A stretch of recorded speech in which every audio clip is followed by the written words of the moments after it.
Des ondes Vocast.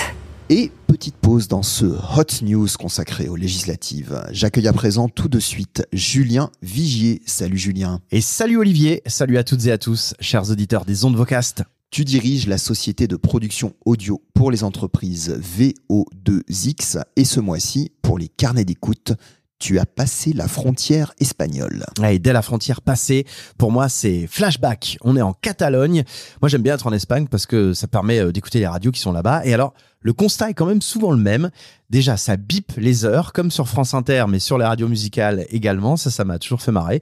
Les animateurs parlent sur la fin des titres et sur le début des titres qui arrivent, donc en fait il n'y a pas de bed finalement, c'est la fin d'un morceau plus l'autre, et c'est un style que j'aime bien, alors peut-être parce que ça change de ce qu'on entend ici et que c'est nouveau, quoi qu'il en soit, je trouve ça assez marrant. Aussi, j'ai l'impression qu'il n'y a pas de quota en Espagne. Attends, je regarde, je demande, je suis sur ChatGPT. Alors, c'est bon. Alors, il n'y a pas de quota en Espagne, ça c'est sûr. En tout cas, autour de Barcelone et Salou, j'ai pu écouter Flashback. Ça, c'est plutôt du CHR Hot AC, plein de hits, habillage de qualité, très cool. C'est vraiment la radio Cali comme je l'aime. Let's go! Flashback, son las 12.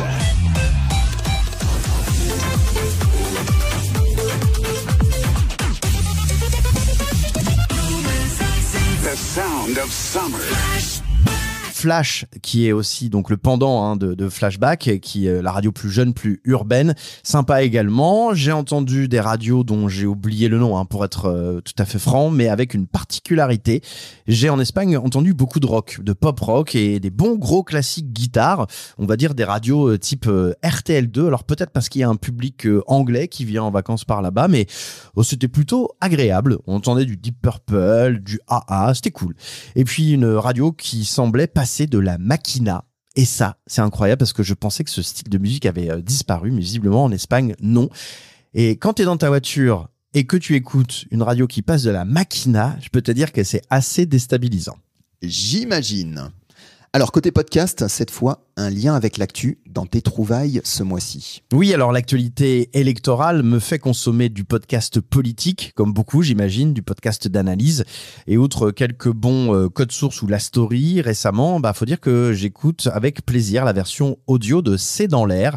Et surtout, j'ai découvert C'est ce soir. Alors, qu'on soit clair, ce sont 2 émissions de télé, toutes les 2 sur France 5. Mais comme c'est du plateau, avec presque pas de reportage, en fait, l'image compte finalement très peu. Il n'y a pas de pub, le temps de parole est conséquent, c'est des émissions d'1 heure. Je connaissais C'est dans l'air et j'avoue que j'ai pris C'est ce soir en affection et c'est très bien. Bonsoir à toutes et à tous, soyez les bienvenus sur le plateau de C'est ce soir. Le Big Bang économique va-t-il succéder au Big Bang politique ? À 12 jours du premier tour des législatives, c'est le discours martelé par le camp présidentiel.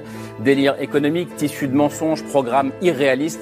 Le bloc central, comme on l'appelle, lâche ses coups contre les 2 autres blocs comme une version économique et sociale du moi ou le chaos théorisé par le président de la République. Nous allons débattre ce soir avec nos invités de ce grand saut dans l'inconnu qui inquiète les milieux économiques et financiers depuis 10 jours. Cette inquiétude est-elle légitime ? Faut-il avoir peur des programmes de rupture proposés par le nouveau Front populaire d'un côté et par le Rassemblement national de l'autre ? Hausse des salaires, hausse des minima sociaux, abrogation de la réforme des retraites pour les uns, baisse de la TVA sur l'énergie, exonération des cotisations patronales pour les autres par exemple.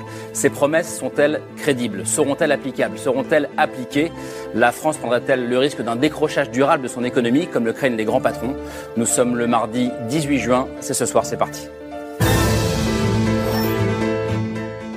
Des ondes Vocast.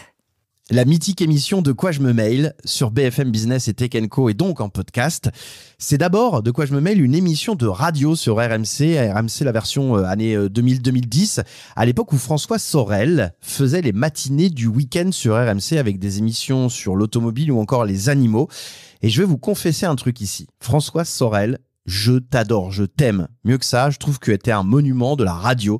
C'est tout ce que j'aime. Bon animateur, vrai sourire, véritable curieux. On sent que lorsqu'il se met derrière le micro, pour lui c'est facile. Il n'est pas hautain, il aime bien s'entourer de bandes. Et c'est de la radio pour tout le monde. Voilà, ça c'est dit. François Sorel, tu es le GOAT. Bref, j'ai un peu laissé cette émission De quoi je me mail de côté pendant un moment et je la réécoute désormais avec plaisir en podcast natif. Elle est diffusée aussi en vidéo sur le site de la chaîne 01net. Alors c'est quoi ? Eh bien c'est l'actu high-tech présentée par une fine équipe de pros.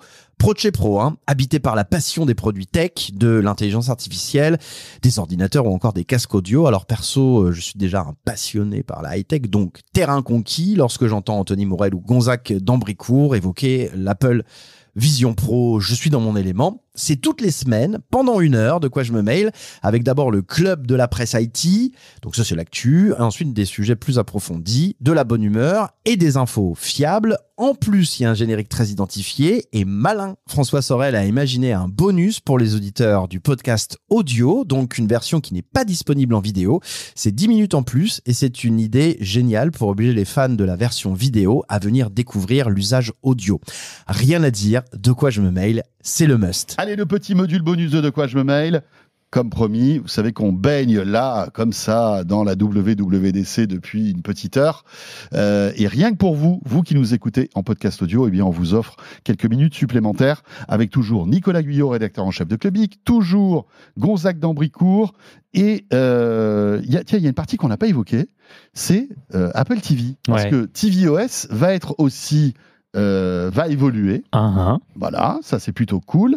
Et pour tous ceux qui ont un Apple TV, il y a pas mal de petites nouveautés sympatoches. Ouais, et ça fait vraiment partie de ce que j'aime bien dans la philosophie d'Apple, c'est-à-dire les micro-itérations, mais qui apportent du confort dans le quotidien. Un changement qui est petit, mais qui est assez précieux pour moi, c'est que maintenant, quand tu vas mettre ta télé en mute, donc tu vas couper le son de la télé, ça va afficher tout seul les sous-titres. C'est le genre de détail, vraiment, je suis fan, parce que c'est à la fois c'est rien et c'est hyper important dans le quotidien. Tu vas pouvoir avoir des infos sur les Apple Originals, qui sont en fait les productions Apple qu'on retrouve sur Apple TV+. Apple TV+, on rappelle, c'est un concurrent de Netflix, de Prime, etc.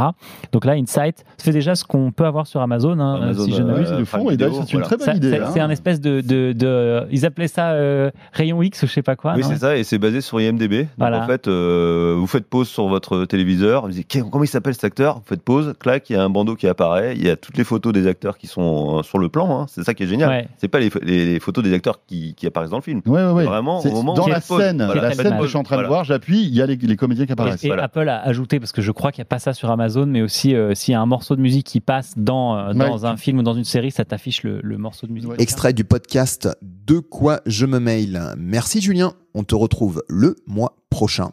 Et au passage, félicitations aussi pour ton mariage, bien sûr. Voilà, petit message personnel. Des ondes Vocast.